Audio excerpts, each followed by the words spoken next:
Chang's survival. Day 1. Exterior China hut day. Chang climbs to the top of the tallest and stoutest oak tree on their property every day. The wind gently blows. My zen zone. Chang meditates as he gazes far out over the ocean into the blue horizon toward America. Chang is very fond of his majestic 75-foot oak tree. I dub you the name Mother Earth. Exterior yard, China hut, bright day. A short time later, early afternoon, the day gets brighter than Chang had ever seen it before, and as usual, Chang is swaying back and forth in the treetop. Then suddenly, he looks down and sees his 6-year-old sister Ming in the backyard, running through the bamboo stalks chasing butterflies and playing in the pink fallen flower petals of the weeping cherry blossom trees. Chang smiles, waves, then calls down to Ming. Ming! Climb so I can see how far you can make it. Remember, as you're climbing, don't let go of one limb until you have another held firmly in your other hand. Okay, here I come, Chang. Ming is smiling back as she starts to climb. Chang starts to descend down the branches, intending on meeting Ming halfway. Ming climbs about a third of the way, but then suddenly they hear a loud, deafening roar and feel the earth tremble. Chang quickly looks out on the horizon only to see a massive 50-foot wall of water rapidly moving their way. As Chang climbs down to meet Ming, he shouts so loud his voice strains. It's coming this way, fast!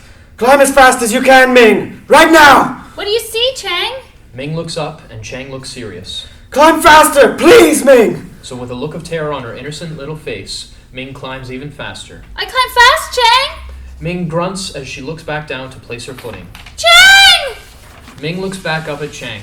Chang reaches down to pull Ming up to safety. And when Ming outreaches, her tiny little hand is only a second away, but it is still just a little too far. The tsunami begins to pass beneath Chang. Ming!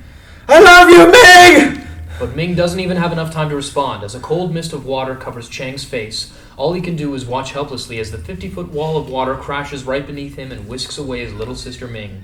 1 second later, Chang gets a glimpse of his dad in the living room window with a look of terror. Ming! Chang! As the tsunami rips through their small village, Chang hears all the terrifying sounds of huts crashing, along with the devastating screams and cries of his parents and all the neighbors. Then suddenly, there's nothing but total destruction. No! Mom, Dad! I love you! Mommy, Daddy, I need you! Soon all Chang can hear is the sudsy sounds of rapid moving salt water and the chirp of a little blue jay bird, protecting her nest out on the limb just there beside him. Mom! Dad! Ming! No! Begin premonition flashback. Chang suddenly harkens back to that terrifying premonition he'd had of Ming, and his dad telling him that he would always protect him and Ming no matter what. End premonition flashback. Chang shakes his head from side to side and cries as his hands clench tightly around the large limb. Then Chang has his moment of epiphany. Mother Earth, you saved me. For now.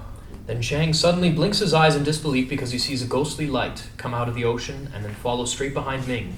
The sun is still brightly shining as the 25-foot tip of Mother Earth stands strong while surrounded by many miles of nothing but very deep and choppy seawater. Underneath the blistering sun, Chang takes some refuge in the shade of the large oak tree leaves. Chang is only wearing a t-shirt, a button-up shirt draped over that, a pair of shorts, and a pair of flops. At nightfall, Chang takes off his outer button-up shirt and uses it to secure himself to the limb while he sleeps in the swaying treetop. Chang uses the same safety measure for sleeping every night. Captions, Day 2. Exterior treetop day. Chang licks the fresh early morning dew that had collected on the large oak tree leaves, and then it rains on and off all day, so Chang makes a funnel out of the large oak tree leaves to capture rainwater. Wow, a drink fountain. The rain stops. Chang forces himself to eat just one little blue jay egg out of the 5 that are in the nest. Chang cries and says a small prayer for the baby bird. Please forgive me, little birdies. Gods, may our spirits be as one and protect us. As night falls, it begins to storm. Chang ties himself to the limb, then shakes and shivers himself to sleep. Captions, Day 3. Exterior treetop day. Thunderstorms all day, and Chang uses the same method for collecting drinking water. But Chang almost gets struck by lightning, and the rain is very cold, so Chang covers himself with the large leaves. This keeps Chang a bit warmer and sort of dry, but he hasn't eaten anything all day. Chang is hoping to be rescued before he is forced to eat any more eggs. So Chang decides to not eat for the rest of the day. Exterior treetop night. Chang ties himself to a limb and falls fast asleep all night. Captions, Day 4. Exterior treetop day. Chang's legs, arms, and face are all badly sunburned, his lips blistered, and his legs also have a lot of cuts and scrapes from climbing around. A small mist of early morning dew falls, then Chang licks the large oak tree leaves, and that is the only fresh water Chang sees all day. So by the time evening rolls around, Chang is starving and parched. I'm sorry. I do not want to eat you, but I must. I must do so in order to survive. Please forgive me, little birdies. Chang chews on a small oak tree limb trying to get water, and as tears roll down his cheeks, he eats 2 more blue jay eggs, shell and all. As Chang gazes out on the beautiful orange and purple sunset, he sees a ghostly light coming out of the ocean, and then he suddenly hears the disembodied voice of his dad. Don't worry, son. Be strong. You will be fine. The beautiful orange and purple sunset quickly turns into night. Tied to the limb, Chang shivers himself to sleep. Captions, Day 5.